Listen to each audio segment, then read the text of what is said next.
мындай келиндер эч жакпайт да. Ой, шаардагыларга эле жыргал. Айылда биз жаман жүдөп, эч түгөнбөйт.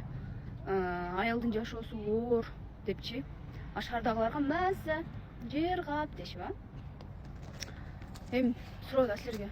Силерди бирөө тийдедиби айылга?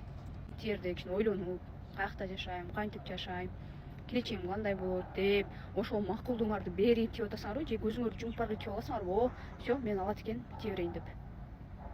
Уже тийдиңби? Ошол жерде азыр 21-кылым. Любой жерде условия создать этип алса болот го. Айылда азыр даже как шаардагыдан сонун жашагандар толтура.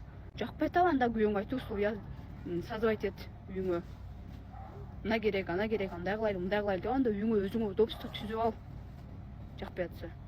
Отуруп алып эле, ой, шаардагыларга эле силерге жыргал деп. Ар кимдин өзүнүн жашоо түйшүгү бар. Шаардагылардын да ошол жашоо түйшүгү бар.